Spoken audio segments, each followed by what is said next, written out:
لو بتحب الافلام اللي بتكسر التوقعات والمفاجآت اللي بتقلب دماغك، يبقى فيلم الضي لازم تحطه في قائمة مشاهداتك. الضي يا مان مش بس فيلم دراما، لا ده رحلة في مشاعرنا، في الماضي اللي مش فاكرينه وفي الواقع اللي غالبا بنهرب منه. احداث الفيلم بتدور عن شخصية غامضة رجعت بعد سنين لقريتها.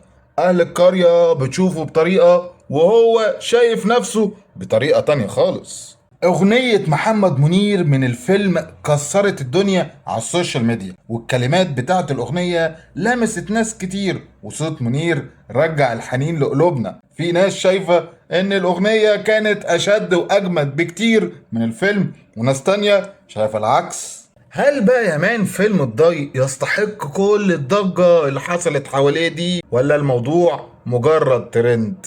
اكتب لي رأيك في الكومنتات، ولو شفتوا ايه اكتر شخصية حيرتك. وما تنساش تعمل لايك وشير لصاحبك اللي بيحب محمد منير.